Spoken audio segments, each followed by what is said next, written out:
Hello दोस्तों, स्वागत करते हैं आप सबका अपने YouTube channel Mithila law study में।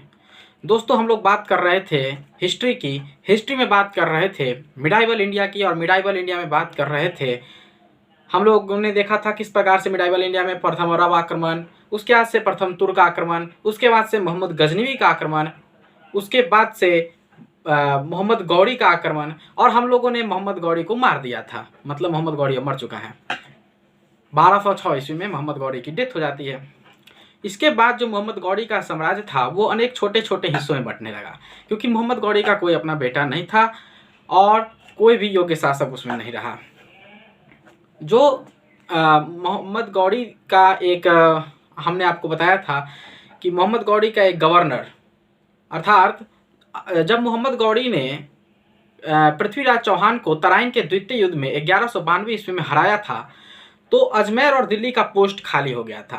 तो उस अजमेर और दिल्ली वाले क्षेत्र पर मोहम्मद गौरी ने किसे नियुक्त किया था? कुतुबुद्दीन ऐबक को। जब मोहम्मद गौरी की डेथ हो जाती है तो लाहौर के जो अमीर हैं वो लोग इनवाइट करते हैं कुतुबुद्दीन ऐबक को कि आइए और साम्राज्य स्थापित कीजिए, अपने वंश को एक वंश स्थापित कीजिए। कुतुबुद्दीन ऐबक लाहौर जाता है। लाहौर में गुलाम वंश की स्थापना की जाती है और अपना मुख्यालय दिल्ली में स्थापित करता है। तो इस प्रकार हम लोग कह सकते हैं कि कुतुबुद्दीन ऐबक गुलाम वंश और दिल्ली सल्तनत का संस्थापक माना जाता है। तो दोस्तों, अब हम लोग बात करेंगे कि इस दिल्ली सल्तनत पर कितने राजवंशों ने शासन किया। दिल्ली सल्तनत पर टोटल 5 राजवंशों के द्वारा शासन किया गया।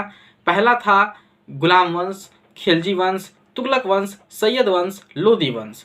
अर्थात इसे हम लोग एक मुहावरे की तरह याद रख सकते हैं, गुल खिला तो शायद लोदी मिले। ठीक है। गुलाम वंश की अगर हम लोग बात करें तो इसे मामलुक वंश भी कहते हैं। इसके दो नाम है, गुलाम वंश और मामलुक वंश। गुलाम वंश इसलिए क्योंकि इसमें जो इसकी स्थापना जो हुई वो कुतुबुद्दीन ऐबक के द्वारा हुई, और इसमें कुतुबुद्दीन ऐबक क्या था? मोहम्मद गौरी का गुलाम था। इसके बाद इल्तुतमिश बनेगा तो इल्तुतमिश क्या था? कुतुबुद्दीन ऐबक का गुलाम था। उसके बाद से गयासुद्दीन बलबन था तो इल्तुतमिश का। इस तरह से मतलब यहाँ पर गुलाम का ही एक तरह से शासन चल रहा है। ठीक है।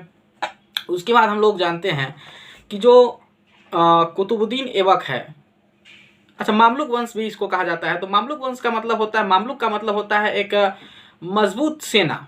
ठीक है ना। इसकी मामलुक की उत्पत्ति हुई थी अब्बासी राजवंशों से। ठीक है ना। मामलुकों की जो उत्पत्ति हुई थी वो अब्बासियों से हुई थी। ठीक है। अब हम लोग बात करते हैं कुतुबुद्दीन ऐबक के बारे में। देखिए, ऐबक का मतलब होता है चंद्रमा का देवता। अफगानिस्तान के निशापुर में गुलामों का एक बाजार लगता था, जहां पर कुतुबुद्दीन ऐबक को बेचा जा रहा था। वहां पर एक जज साहब थे, अर्थात न्यायाधीश, न्याय करने वाले, जिनका नाम था काजी फखरुद्दीन अब्दुल अजीज कुकी। काजी फखरुद्दीन अब्दुल अजीज कुकी के द्वारा कुतुबुद्दीन ऐबक को वहाँ से परचेज किया जाता है, खरीदा जाता है। उस टाइम आदमियों की खरीद बिक्री होती थी, गुलामों की खरीद बिक्री होती थी। कुतुबुद्दीन ऐबक को खरीदा जाता है, अपने घर लाया जाता है और उसे कुरान की शिक्षा दी जाती है और धनुर्विद्या की शिक्षा दी जाती है। कुतुबुद्दीन ऐबक एक बहुत ही योग्य व्यक्ति था। उसने पूरे के पूरे कुरान को याद कर लिया और धनुर्विद्या और तलवार अस्त्र शस्त्र चलाने में बहुत माहिर बन गया। जब इस बात से खुश बहुत हुए कौन? उनके काजी साहब, और उसको ले जाते हैं कहाँ? मोहम्मद गौरी के दरबार में। मोहम्मद गौरी कुतुबुद्दीन ऐबक को देखता है और भी खुश होता है और बोलता है कि इसे हमारे साथ रख दीजिए हमारे दरबार में, बदले में आप कुछ मोटी रकम ले लीजिए। काजी साहब मोटी रकम लेकर के चले जाते हैं और मोहम्मद गौरी के दरबार में कुतुबुद्दीन ऐबक रहने लगता। तो कुतुबुद्दीन ऐबक जो है सो रहने लगता है मोहम्मद गौरी के दरबार में। इसके बाद क्या होता है कि जो भी कार्य मोहम्मद गौरी के द्वारा कुतुबुद्दीन ऐबक को दिया जाता था, कुतुबुद्दीन ऐबक उसे बहुत ही अच्छी तरीके से करता था, सेवानिष्ठ की भावना से करता था। और जो कुतुबुद्दीन ऐबक के इस कार्यों से प्रभावित होकर मोहम्मद गौरी ने उसे घुड़साला का प्रमुख बना दिया, अर्थात अमीर ए आकुर का पोस्ट दे दिया। इसके बाद कुतुबुद्दीन ऐबक आगे बढ़ते रहा। 1192 ईस्वी में जब मोहम्मद गौरी ने तराइन के द्वितीय युद्ध में पृथ्वीराज चौहान की सेना को पराजित किया, तो जो पोस्ट खाली हुआ वहाँ के गवर्नर नियुक्त कर दिया किसे? कुतुबुद्दीन ऐबक को।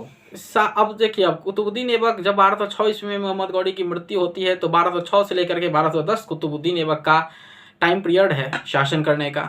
लेकिन इस टाइम पीरियड में उसने कभी भी, अगर बात करें, कभी भी उसने सुल्तान की उपाधि धारण नहीं की, ना तो अपने नाम के खुतबे पढ़वाए, ना तो अपने नाम का सिक्के प्रचलित किया। वह अपने आप को एक सिपाहलसार समझता था या मलिक समझता था, ठीक है, मोहम्मद गौरी का। इसके बाद 1210 ईस्वी में चौगान खेलते वक्त लाहौर में, चौगान अर्थात पोलो खेलते वक्त घोड़े से गिर करके उसकी मृत्यु हो जाती है 1210 ईस्वी में।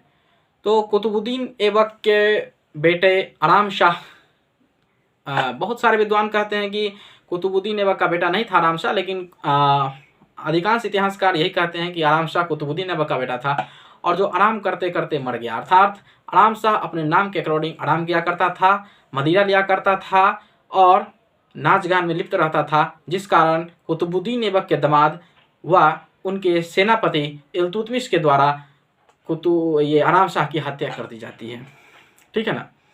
तो चलिए दोस्तों, अगले सेगमेंट में हम लोग जानेंगे कुतुबुद्दीन ऐबक के बारे में और बहुत सारी चीज़ें कि कुतुबुद्दीन ऐबक का निर्माण कार्य क्या क्या था, कौन कौन से कंस्ट्रक्शन वर्क कुतुबुद्दीन ऐबक के द्वारा किए गए इन इंडिया। तो चलिए दोस्तों, जय Hind. Please like and subscribe the channel Mithila law study.